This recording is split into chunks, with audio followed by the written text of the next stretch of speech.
আনার যে বিষয়টা, সব মিলে 30 দিনের ভিতরে তাকে ফিরিয়ে আনার প্রক্রিয়া সহজ হবে? আপনি কি মনে করছেন স্বরাষ্ট্রমন্ত্রী হিসেবে? এখানে মনে করার বিষয় নেই, দেখার বিষয়। আগের যে কোনো সরকারের তুলনায় আমরা যেই গতিতে, যে স্পিডে কাজ করছি মাননীয় প্রধানমন্ত্রীর নির্দেশনায় সর্বক্ষেত্রে, সেটা নিশ্চয়ই আপনাদের দৃষ্টিগোচর হচ্ছে।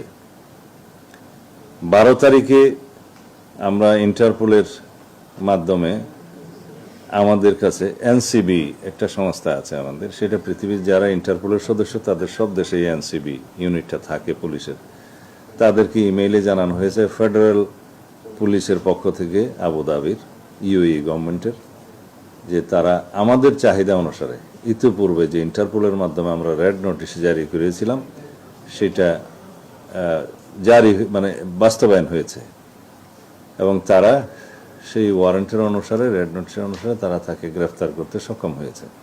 তাৎক্ষণিকভাবে তারা ইমেইলের মাধ্যমে আমাদের এনসিবিকে জানিয়েছে। আমি সেদিন বিকেলেই মহান জাতীয় সংসদে সেটা সারা জাতিকে অবহিত করেছি 300 ধারা বিবৃতি দিয়ে, এবং ওখানেই বলেছি যে এই ইমেইলে তারা আমাদেরকে অনুরোধ করেছে 30 দিনের মধ্যে যেন আমরা আমাদের সমস্ত কাগজপত্র পাঠিয়ে দিই তাকে দেশে ফিরিয়ে নিয়ে আসার জন্য।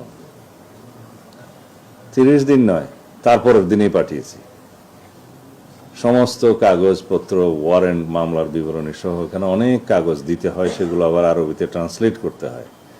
আমাদের অফিসাররা রাতের 9টা পর্যন্ত কাজ করেছে সেদিন, 144 পাতা। সেটা আমি সংসদে বসে রাতে 10টা বাজে সাইন করেছি, এবং সেই দিনই পাঠিয়েছে আমাদের পররাষ্ট্র মন্ত্রণালয়ে। মাননীয় পররাষ্ট্রমন্ত্রীকে আমি একটা আনঅফিসিয়াল কপিও সেদিন হ্যান্ড ওভার করেছি। অফিসিয়ালি তারপরের দিন সকালবেলা আমাদের সচিব, সিনিয়র সচিব, পররাষ্ট্র মন্ত্রণালয়ের সচিবের সাথে সশরীরে সাক্ষাৎ করে সেটা হ্যান্ড ওভার করেছে, এবং ওই দিন বিকেলেই পররাষ্ট্র মন্ত্রণালয় তাদেরও একটি আরবিতে ট্রান্সলেট করার বিষয় ছিল, একটা পিটিশন, সেটা করে ওই বিকেলেই তারা ডিপ্লোম্যাটিক ব্যাগে করে ইউএই গভর্নমেন্টের কাছে পাঠিয়েছে। আমাদের লোকাল যে এমবেসি আছে, ইউএই এমবেসি, তাদেরকে জানিয়েছে। আমিও তার সাথে যোগাযোগ করেছি। ইট টুক অনলি 3 days, 30 দিন না। এটাই হচ্ছে স্বরাষ্ট্র মন্ত্রণালয়ের বর্তমান গতি। তা আমরা আশা করি ইউএই গভর্নমেন্ট যথাযথ প্রক্রিয়া অনুসরণ করে খুব শিগগির তাকে ফেরত দেওয়ার ব্যবস্থা করবেন। আমরা পার্সুয়েশনে থাকবো।